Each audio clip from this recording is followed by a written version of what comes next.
It's kind of like first, probably freedom. Mm-hmm. So the second is that independent.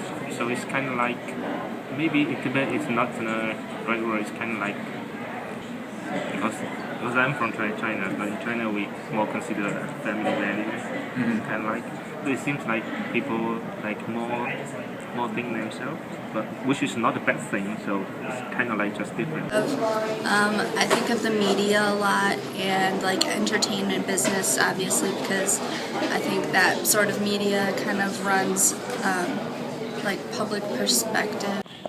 I would say the typical American stereotype is a fat white guy wearing plaid flannel, eating a burger, and holding a shotgun, sitting on his front porch while someone plays a banjo. McDonald's, Subway, Verizon, Walmart, and AT&T. Yeah, before I came here, I think the Americans eat burgers every day. Yeah. Like play football, like watch movie, things like that. And higher, bigger than Asians. Any celebrity or a really famous like singer, like I would think of Steven Tyler just because I like Aerosmith, but it might be different for other people. Americans kind of like try to influence other country a lot. For example, like America is involved in a lot of wars, a lot of is involved in a lot of affairs of our country, which is from outside feel very uncomfortable.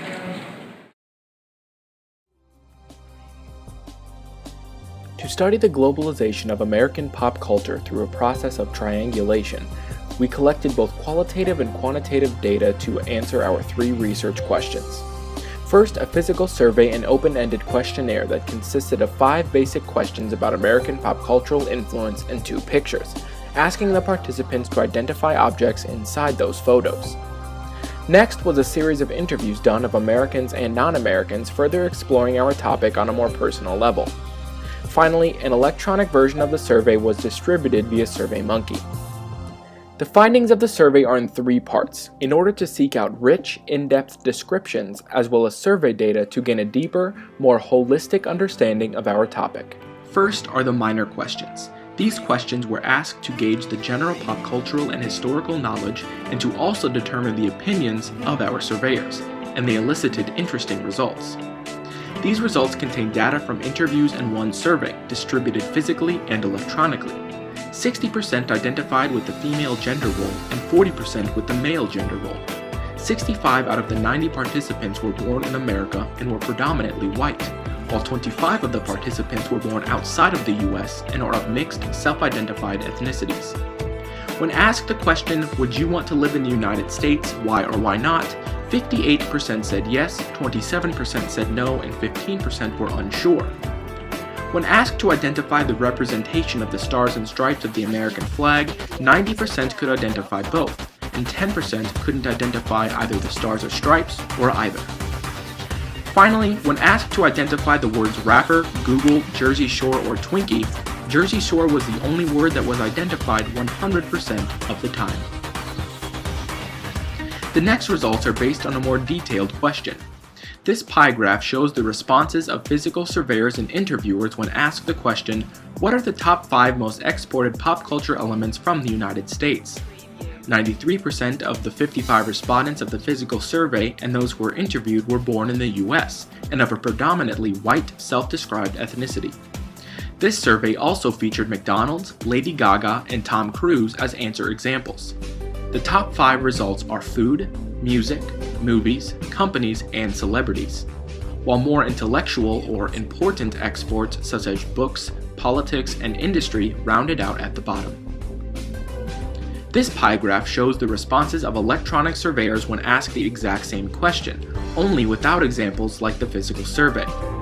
82.3% of the 35 respondents of the electronic survey were not born in the US and of a non-white self-described ethnicity. Celebrities, McDonald's, food, and movies were of the top 5 on the list, while sports and politics were again near the bottom. This comparison chart shows the differences between the previous graphs. Most notably, celebrities have moved from the 5th to 1st spot, and McDonald's moved from the 6th to the 2nd spot. But the culture, slang, and influence of America went up nearly 10 spots on the electronic survey. While we cannot make generalizations about vast populations, it is clear that the American survey valued music and movies above celebrities like Snooki, who even our Global Connection partner class in Siberia could identify, and even McDonald's. While non-American residents clearly associated these with America. This final survey result is a word cloud describing how Americans and non-Americans describe citizens of the United States. Based on the number of times a word is used, it appears in larger font. The result? Fat and lazy are featured prominently, alongside words like selfish, rude, greedy, and overweight, while more positively connotated words like freedom and motivated were used less frequently. A clear message has been sent by our surveyors, but when asked in person, what will people say? And how will they react when they see how Americans are being? And I know that a lot of them do have that opinion of us, but I think it has a lot to do with how we present ourselves and the kind of choices that we make internationally and a lot of our unilateral decisions in political science. But I think a lot of them understand that that is a stereotype too. I'm a dietetics major, so I do think Americans are fat and lazy, honestly. And I think that we are cocky bunch, but I don't really know why. I think a lot of times on third world countries you'll push Americanization because they don't have anybody else to stop us. Do you think that that has any validity, or? I think some of them, not all of them. Yeah, because most of the people I see here and I've met here, it's not like lazy. Yeah. Storm, the Sandy. Like people in America say that it's terribly bad and like they feel sorry for themselves, but they don't think like other places also have gone through more. Yeah. But we're different than that. I mean, we have similar qualities, but we also have better qualities than we show.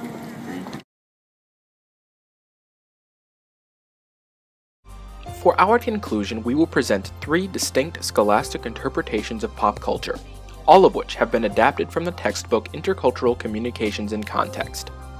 First is Martin and Nakayama's perspective, the authors of the textbook. We will use Stuart Hall's 1973 method of decoding to interpret the frameworks of knowledge that surround American pop culture. Martin and Nakayama define pop culture as the new name for low culture. This refers to the cultural products that the majority of the population know about. For American surveyors, this was identified as food, music, movies, companies, and celebrities. For non-American surveyors, it was celebrities, McDonald's, food, music, and movies, each in that order. They also identify 4 pop culture characteristics. It is produced by cultural industries, which will be addressed later in the film. It differs from folk culture in that its primary motive is for profit. It is everywhere, and as we have discovered, even minor American celebrities can reach from Siberia to China and beyond. Finally, it fills a social function, like Hollywood and escapism, or fast food fighting suburban hunger. Martin and Nakayama further attempt to distinguish pop and folk culture. Because industries such as Hollywood, professional sports, and fast food chains are all driven by profit, they are considered cultural industries.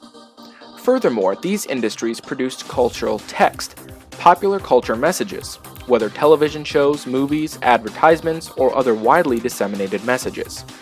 From American Idol to Arby's, each of these are considered texts. Folk culture, on the other hand, is traditional and non-mainstream activities that are not financially driven. This can range from underground music to small independent films, both armed with the sole purpose of sending a message. Barry Brummett's perspective comes from a 1994 study that used the critical paradigm and symbols as a system. He quotes that popular culture refers to those systems or artifacts, which are similar to texts, that most people share and most people know about. TV, Disney, ads, and soaps are all systems of culture. Our study indicates that where a person is from dictates their knowledge and opinion on the pop culture of Americans. Finally, John Tomlinson's perspective is based off of his 1991 study describing cultural imperialism. This can be seen in 5 ways. First, through cultural domination. This is summed up aptly by a student featured in our film, Xuan Lin. He says, Americans try to interfere, try to influence other countries a lot. America is involved in a lot of affairs in our country, which from our side, we feel uncomfortable. The second way is through media imperialism, the control or domination through media. Conglomerates like GE, who own NBC and Universal, have a far-reaching global impact. Nationalist discourse and a critique of global capitalism follow, while the critique of modernity is shown through electronic colonialism, the domination or exploitation using technological forms. Apple is made in China and has language capabilities of over 40 languages. It has become apparent that the definition and explanation of pop culture and its influence paints a clear picture of the domination of American culture around the world. Whether it's the president or Snooki, someone knows a few American names.